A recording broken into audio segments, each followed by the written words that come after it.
Youth ہے، educated youth ہے، وہ اوور ایج ہونے جا رہے ہیں. کیا جواب دو گے ان کو؟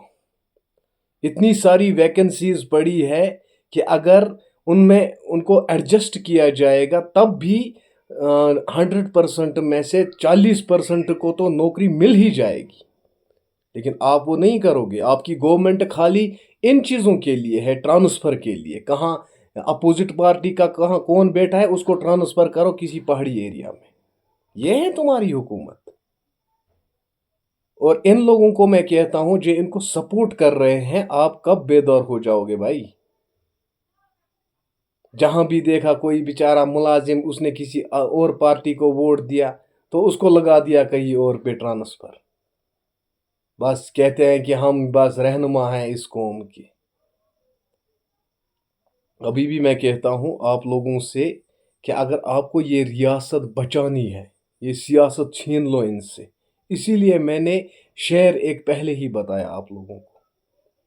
تب بھی الیکشن میں چاہے مجھے 10 دن ہی ملے، 7 دن ہی ملے، لیکن میں نے ان 7 دنوں میں ہر ایک یوا تک یہ آواز پہنچائی کہ بھائی یہ کچھ نہیں کریں گے آپ کے لیے. کیونکہ انقلاب جوان ہی لاتے ہیں. جہاں بھی انقلاب لایا ہے وہ جوانوں نے لایا ہے. لیکن جب یہی جوان چمچا گیری کریں گے تو وہاں انقلاب نہیں، وہاں غلامی راج کرے گی.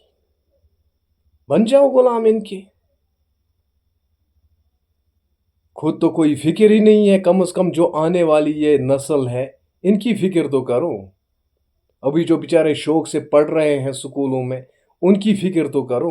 چلو ہمارا فیوچر انہوں نے سپوائل کر دیا ہے، ختم کر دیا ہے. ان کا فیملی بیک گراؤنڈ آپ دیکھو. ان کے بچے کہاں پڑھ رہے ہیں، ان کے رشتہ دار کہاں پہ ہیں. ہماری ترہگام کانسٹیچوئنسی کے اندر میں آپ کو ایک سوال کہنا چاہتا ہوں کہ ہماری ترہگام کانسٹیچوئنسی کے اندر کن ولیجوں میں زیادہ یہ سرکاری ملازم ہیں؟ دیکھا ہے کبھی؟ اور جلسے جلوسوں میں دیکھو کس گاؤں کے لوگ زیادہ ان میں پارٹیسپیٹ کرتے ہیں.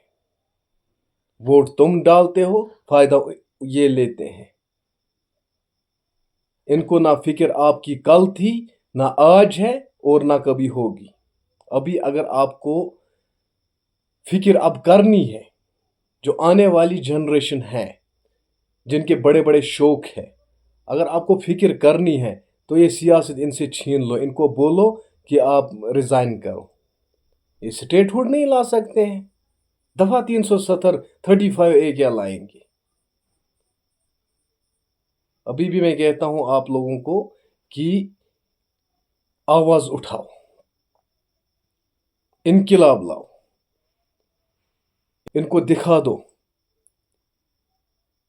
کہ ہمیں بھی سیاست کرنی آتی ہے. آپ ہمارے ساتھ کھلواڑ کرو گے، ہم تمہارے ساتھ کھلواڑ کریں گے. لیکن اگر آپ نے سونا ہی ہے، خاموش رہنا ہی ہے، تب بھائی ہم آپ کو بیدار نہیں کر سکتے. ہم الگ ہیں. میں نے تب الیکشن لڑا. چلو جو ہوا سو ہوا، لیکن لڑا میں نے ان کو ووٹ نہیں دیا. کیوں ووٹ نہیں دیا؟ کیونکہ مجھے پتا تھا کچھ نہیں ہونے والا. میں خوددار بندہ ہوں. میں چاہے مجھے اپنا ایک ہی ووٹ کیوں نہ آئے لیکن میں ان کو ووٹ نہیں ڈالوں گا. یہ ڈیسائیڈ کیا میں نے تو کیا میں نے، کیونکہ مجھے پتا تھا ان کا.